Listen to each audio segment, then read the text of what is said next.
Eh bien bonsoir à tous les amis, supporters sportifs parisiens, parisiennes, rémois, rémoises, supporters sportifs d'autres clubs, amoureux, amoureuses du football. Bienvenue à vous, vous avez vu? Changement de décor. Changement de décor, nouvelle casquette, nouveau t-shirt, j'ai reçu mon colis ce matin. Ça me fait bizarre de me voir avec cette casquette-là, mais bon, il fallait que je change un peu de casquette, j'en avais plus qu'une. Donc voilà, ça fait plaisir, en plus vraiment, elle est stylée, moi je kiffe. Hein, voilà, dites-moi en commentaire, tiens, si vous l'avez validé ou pas, la nouvelle casquette, puis aussi le nouveau maillot. Voilà.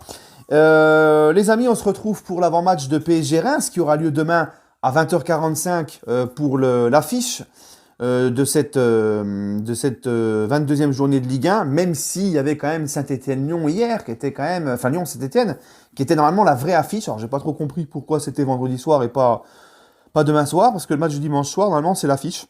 Mais bon, c'est comme ça.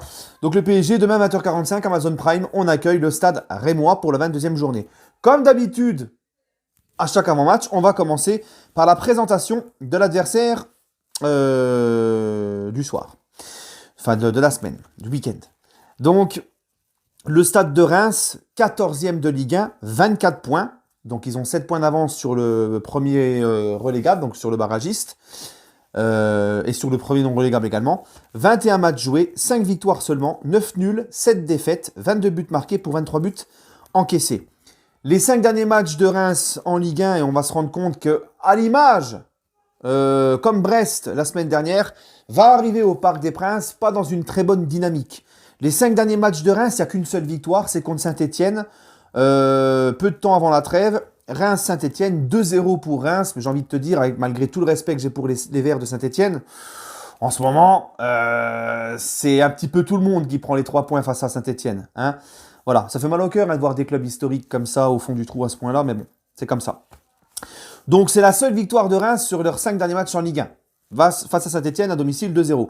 Sinon, juste avant, Reims-Angers, 2-1 pour Angers à Reims. OM Reims, 1 partout. Mais j'ai envie de te dire, ça c'était juste avant la trêve, je crois, mais j'ai envie de te dire, c'est un petit peu tout le monde qui prend des points au Vélodrome. D'accord? Donc, aussi. Donc OM Reims, 1 partout. Clermont-Reims, 0-0. Et Reims-Metz, 1-0 à domicile pour Metz, donc à Reims. Sur leurs 2 derniers matchs, Reims n'a même pas marqué. Clermont 0-0, Reims-Metz 1-0 pour Metz. Donc voilà, ils n'arrivent pas dans une bonne dynamique, ils n'arrivent pas en confiance. Les 2 matchs qu'ils ont fait depuis le retour de la trêve en championnat, 0-0 à Clermont et 1-0 contre Metz, la défaite.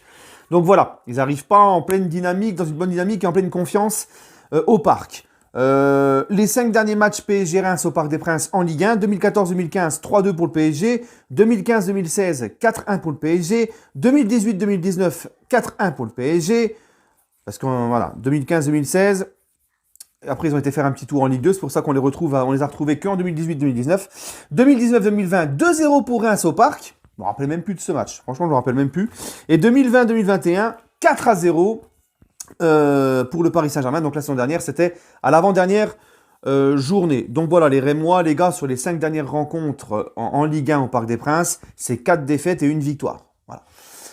Bon, les amis, écoutez, ce match me fait vraiment penser à la semaine dernière, face à Brest, dans le sens où on va affronter une équipe de deuxième partie de tableau, qui n'est pas en pleine confiance avant d'arriver au Parc des Princes. Maintenant, ce que je demande à nos joueurs, c'est que là, on a la chance quand même d'avoir un peu plus de monde.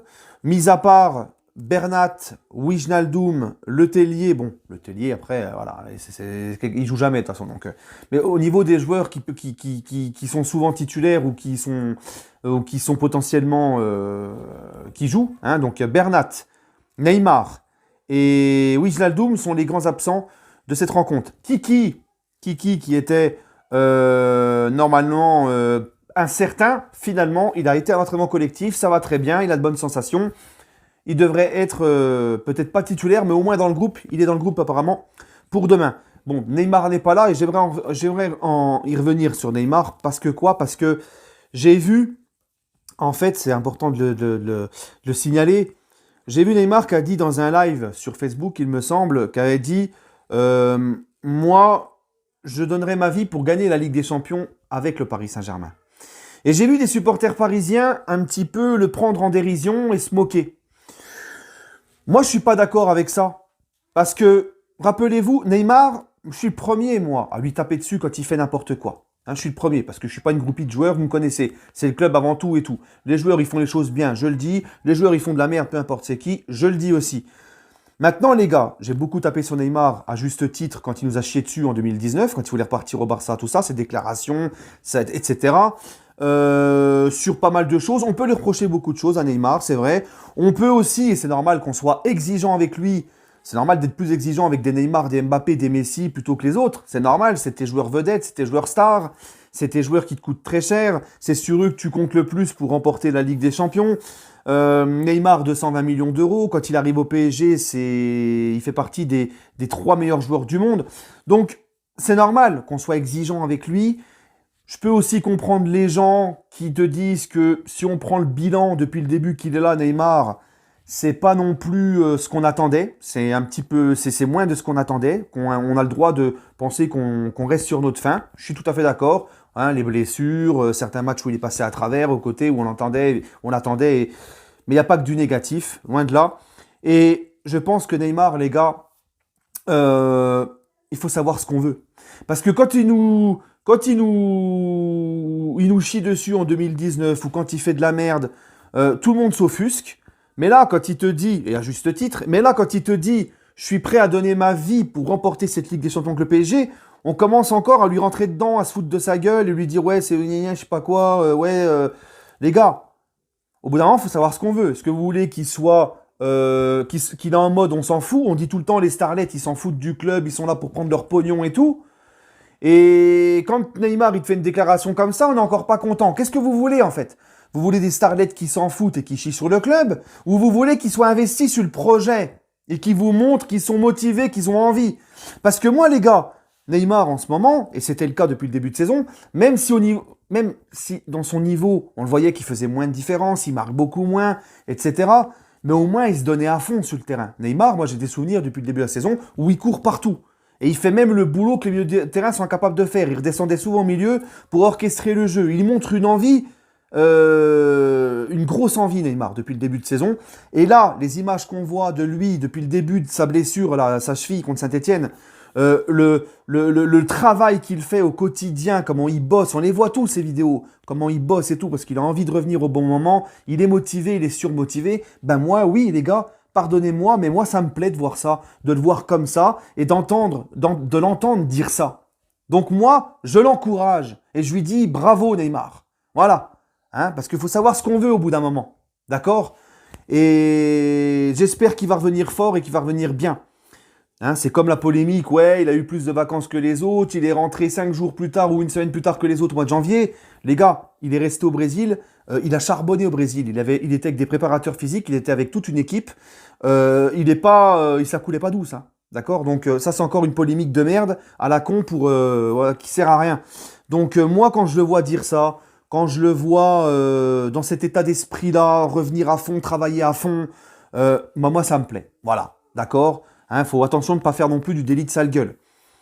Voilà les gars. Bon, sinon par rapport à ce match, bah écoutez, c'est simple. Il nous reste 4 matchs pour préparer le Real avec le match face à Reims. Je veux une équipe sur le même état d'esprit que face à Brest.